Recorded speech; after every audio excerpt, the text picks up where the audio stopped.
ಇನ್ನು ಅಲ್ಲಿ ಹರಿತಾ ಇರುವಂತಹ ಜಲಪಾತಗಳಲ್ಲೂ ಕೂಡ ಶೋಧ ಕಾರ್ಯವನ್ನು ನಡೆಸಲಾಗ್ತಾ ಇದೆ. ನಿನ್ನೆ ಒಂದೇ ದಿನ ಸೂಚಿಪಾರ ಫಾಲ್ಸ್ ಬಳಿ 11 ಮೃತದೇಹಗಳು ಪತ್ತೆಯಾಗಿದೆ. ಇನ್ನಷ್ಟು ಶವಗಳು ಇಲ್ಲಿ ಸಿಗುವಂತಹ ಸಾಧ್ಯತೆ ಇದೆ. ಚೂರಲ್ಮಲ ಹಾಗೂ ಮುಂಡಕ್ಕೈನಿಂದ ಇಲ್ಲಿ ತನಕ ಶವಗಳು ಕೊಚ್ಕೊಂಡು ಬಂದಿದ್ವಂತೆ. ನೀರಲ್ಲೇ ಕಾರು, ಸಿಲಿಂಡರ್, ಕುಕ್ಕರ್, ಮನೆ ಸಾಮಗ್ರಿ ಎಲ್ಲವೂ ಕೊಚ್ಕೊಂಡು ಬಂದಿರೋದು ಕೂಡ ಅಲ್ಲಿ ಕಾಣಿಸ್ತಾ ಇದೆ. ಚಾಲಿಯಾರ್ ನದಿಯಿಂದ ಇಲ್ಲಿ ಜಲಪಾತ ಸೃಷ್ಟಿಯಾಗುತ್ತೆ. ಫಾಲ್ಸ್ ಅಕ್ಕಪಕ್ಕ ಕಾರ್ಯಾಚರಣೆಯನ್ನ ಆರಂಭ ಮಾಡಿದ್ದಾರೆ. ರಕ್ಷಣಾ ಸಿಬ್ಬಂದಿ ಅನ್ನೋದರ ಡೀಟೇಲ್ಸ್ ಕೂಡ ಲಭ್ಯ ಆಗ್ತಾ ಇದೆ. ನೋಡ್ತಾ ಇದ್ದೀರಾ, ಒಂದು ಕಡೆಗೆ ಜಲಪಾತ, ಇನ್ನೊಂದು ಕಡೆಗೆ ಈ ಸುಚಿಪಾರ್ ಫಾಲ್ಸ್ನಲ್ಲಿ 11 ಮೃತದೇಹಗಳು ಸಿಕ್ಕಿದೆ. ಮುಂಡಕೈ ಹಾಗೂ ಚೂರಲ್ಮಲದಲ್ಲಿ ನಡೆದಂಥ ಗುಡ್ಡ ಕುಸಿತದಿಂದ ದೇವರನಾಡು ಕೇರಳ ಅಕ್ಷರಶಃ ತತ್ತರಿಸಿ ಹೋಗಿದೆ. ಈಗಲೂ ಕೂಡ ಶವಗಳಿಗಾಗಿ ಶೋಧ ಕಾರ್ಯ ಮುಂದುವರೆದಿರ್ತಕ್ಕಂಥದ್ದು. ಸದ್ಯ ನಾನಿದೀಗ ಸೂಚಿಪುರ ಫಾಲ್ಸ್ನಲ್ಲಿದ್ದೇನೆ.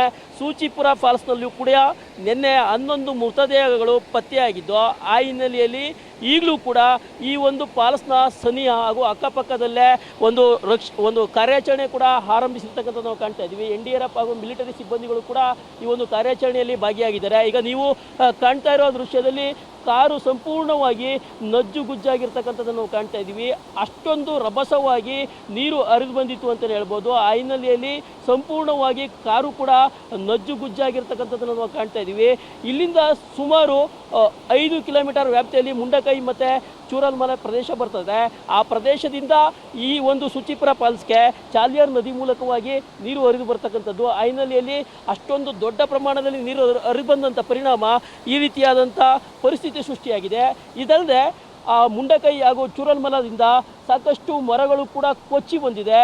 ಮರಗಳ ಜೊತೆ ಕೂಡ ಬಂಡೆಗಳು ಕೂಡ ಉರುಳಿ ಬಂದಿರತಕ್ಕಂಥದ್ದು. ಇದೀಗ ನೀವು ಕಾಣ್ತಾ ಇರ್ತಕ್ಕಂಥದ್ದು ಗೃಹೋಪಯೋಗಿ ವಸ್ತುಗಳು, ಮನೆಯಲ್ಲಿ ಬಳಸ್ತಕ್ಕಂಥ ಸಿಲಿಂಡರ್ ಹಾಗೂ ಕುಕ್ಕರ್ ಸೇರಿದಂತೆ ಮನೆಯಲ್ಲಿ ಉಪಯೋಗಿಸ್ತಕ್ಕಂಥ ಗೃಹೋಪಯೋಗಿ ವಸ್ತುಗಳು ಕೂಡ ಸಂಪೂರ್ಣವಾಗಿ ನೀರಿನಲ್ಲಿ ಕೊಚ್ಚಿ ಬಂದಿರತಕ್ಕಂಥದ್ದು.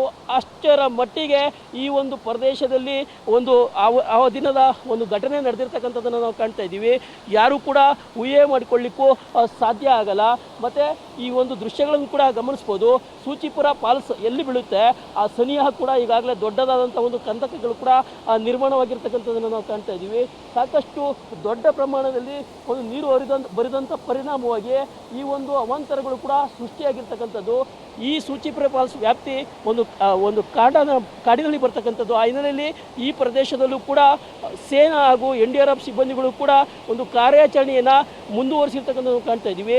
ಇನ್ನೂ ಕೂಡ ಹೆಚ್ಚಿನ ಮೃತದೇಹಗಳು ಕೂಡ ಸಿಗ್ತಕ್ಕಂಥ ಸಾಧ್ಯತೆ ಇದೆ. ಆ ಹಿನ್ನೆಲೆಯಲ್ಲೇ ಈ ಒಂದು ಕಾರ್ಯಾಚರಣೆ ಕೂಡ ಸಾಗಿರ್ತಕ್ಕಂಥದ್ದು. ಈಗಾಗಲೇ ದೇವರನಾಡು ಕೇರಳದಲ್ಲಿ 300ಕ್ಕೂ ಹೆಚ್ಚು ಮೃತದೇಹಗಳು ಸಿಕ್ಕಿದೆ.